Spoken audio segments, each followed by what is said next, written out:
Well, hello, I'm Josh and I'm back once again with another classic science fiction film for you this week. And this one's also wrapped up a little bit in kind of a film noir detective story. I'm of course talking about Richard Fleischer's classic 1973 film, Soylent Green.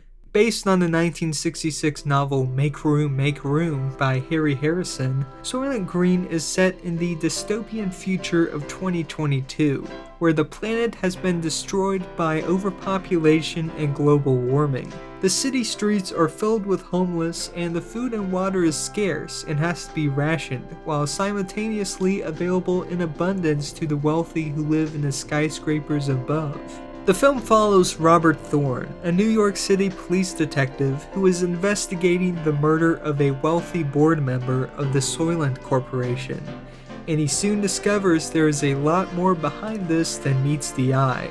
And the title Soylent Green comes from the name of the synthetic food substitute within the film that is used to feed the large masses of people. So as I said, despite being set in the future, this film really feels like a classic film noir at the heart. And the film has this incredible opening that pretty much tells you all the backstory you need to know, with this montage of images showing the world being taken over by industry and pollution until it becomes what we see in this movie. All the while, a peaceful music score plays over it. It kind of reminds me of that montage scene in Butch Cassidy and the Sundance Kid. And though while that is mainly there to mark a change of time in the story, this is completely about setting the tone of the film and the world building, and it is fantastic. And one of the most memorable parts of this film is the world. And though it's not completely accurate in terms of what pieces of technology are available now, many aspects of the society it portrays is pretty similar. But I like how the film doesn't really dwell on the predicting the future aspect of the story, but instead mainly focuses on the mystery at its core and let these other elements come a little more naturally. Though as you see in the end, it all ties together. And though many aspects of it might make you feel otherwise, this really is a gritty film noir at its heart. It's filled with some noir greats like Joseph Cotten from films like The Third Man and Shadow of a Doubt, along with Edward G. Robinson from films like Double Indemnity and A Stranger, in his final role here, I might add. And though much younger, Charlton Heston starred in one of my, if not my all-time favorite film noir, Touch of Evil.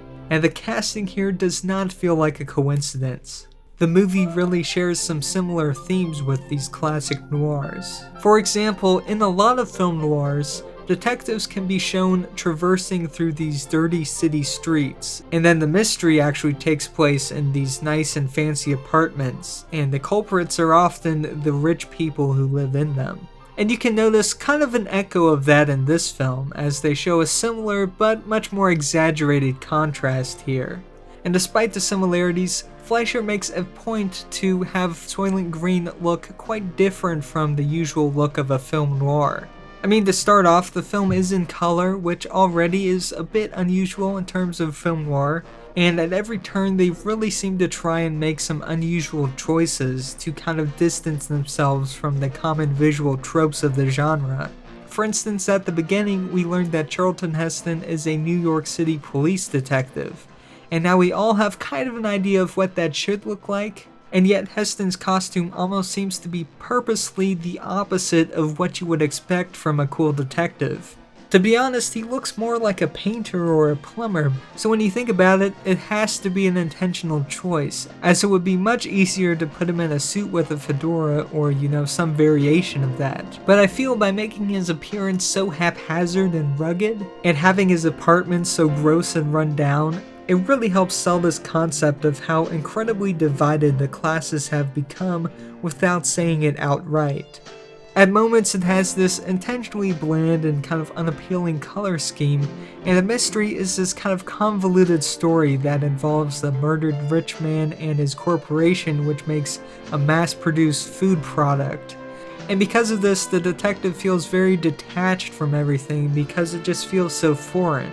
It doesn't really feel like any of this would affect him, though it of course eventually does. And I don't want to spoil the ending of this film if you haven't heard it, and if you haven't heard it, I definitely would not recommend looking it up. Though a lot lesser known, this film is kind of like Psycho or The Sixth Sense, where a lot of people know the ending of this movie even if they have not actually seen the film. And it really doesn't help that the spoiler to this is a very quotable line. So much so that from time to time I've asked people if they've seen this movie, and then they respond by blurting out the spoiler. And so then I think, okay, so you have seen the movie, but it turns out no, they've just heard that line. So as I said, if you haven't seen this movie or know the spoiler, I would recommend just watching it as soon as you can, because anything else you look up related to this movie will probably give you the spoiler in it. And that's kind of an interesting aspect of this film, because I don't feel like it's really a very well-known movie, at least outside of movie buffs and like sci-fi fans. But I guess like some of the other films I've talked about in this series, those who have seen it really find it quite memorable. And being that we are in the last couple months of 2022, I think it's as good a time as any to check out this classic. So if you like to watch this film, you have a few options. It's available to rent or buy from all the usual streaming sites, and you can also get it physically on Blu-ray or DVD like I have here. And this is really a good version. I mean, the film looks great, and it's got a pretty good amount of bonus features, so can't really ask for too much more.